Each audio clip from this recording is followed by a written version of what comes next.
সবাইকে একটু আমরা সতর্ক করতে চাচ্ছি যে অপরিচিত কারো সাথে বিকাশে লেনদেন করা যাবে না। প্রলোভন দেখিয়ে কারো অ্যাকাউন্ট ব্যবহার করেও এই প্রতারক চক্র বিভিন্নভাবে তাদের প্রতারণার কাজ চালিয়ে যাচ্ছে।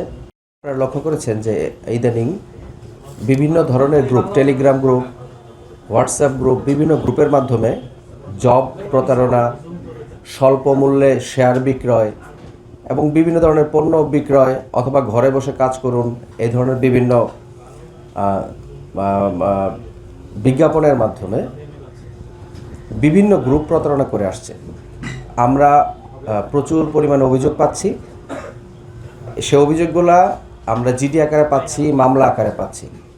প্রথমে আমরা এই অভিযোগগুলার কিছুটা সমাধান দিতে দিয়েছিও, কিন্তু আমরা ক্রমেই দেখলাম যে এই ধরনের অভিযোগ প্রচুর পরিমাণে বেড়ে যাচ্ছে।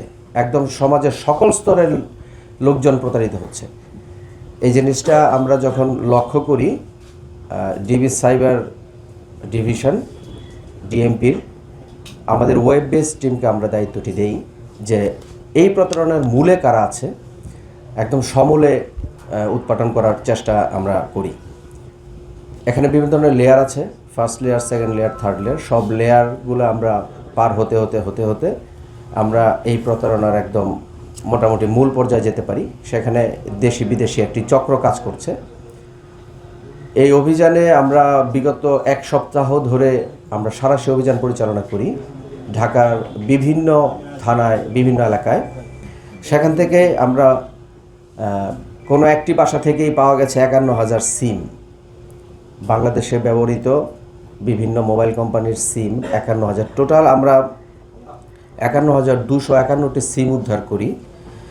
আমরা 21টি ভিওআইপি জিএসএম গেটওয়ে, এটা একটা মেশিন যেটার মধ্যে অনেকগুলো সিম ইনসার্ট করা থাকে। এর মাধ্যমে সার্বক্ষণিকই ক্রিপ্টোকারেন্সির মাধ্যমে আমাদের এই টাকাগুলা প্রতারণা হচ্ছে। আমাদের সাধারণ মানুষ এই এই এই মেশিনটির মাধ্যমেই আসলে প্রতারিত হচ্ছে। যত টাকা প্রতারিত হচ্ছে সে সব টাকাগুলো এই মেশিনটার মাধ্যমে, ক্রিপ্টোকারেন্সির মাধ্যমে দেশের বাইরে চলে যাচ্ছে। এই অপারেশন আমরা এক সপ্তাহ ধরে করে আসছি। আমরা এখনও অপারেশনের মধ্যেই আছি। আজকেও আমাদের একটি অপারেশন হওয়ার সম্ভাবনা রয়েছে।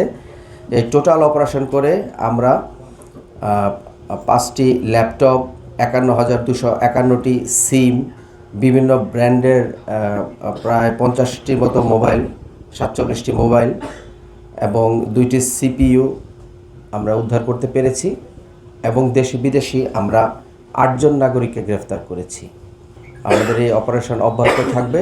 আর ডিবি সাইবার ডিভিশন আপনাদের মাধ্যমে সবাইকে একটু আমরা সতর্ক করতে চাচ্ছি যে অপরিচিত কারো সাথে বিকাশে লেনদেন করা যাবে না, বা অন্য কোনো অ্যাকাউন্টে লেনদেন করা যাবে না অপরিচিত কারো সাথে। এমনকি প্রলোভন দেখিয়ে কারো অ্যাকাউন্ট ব্যবহার করেও এই প্রতারক চক্র বিভিন্নভাবে তাদের প্রতারণার কাজ চালিয়ে যাচ্ছে। অনেকে বুঝে না বুঝেও সেই অ্যাকাউন্ট তাদেরকে ব্যবহার করতে দিচ্ছে এবং বিভিন্ন ধরনের আইনি জটিলতার সম্মুখীন হচ্ছেন। অপরিচিত কারোর সাথে বিকাশে অ্যাকাউন্টে কোনোভাবে কোনো লেনদেন না করার জন্যে ডিবি সাইবার ডিভিশন সবাইকে অনুরোধ জানাচ্ছে। ধন্যবাদ।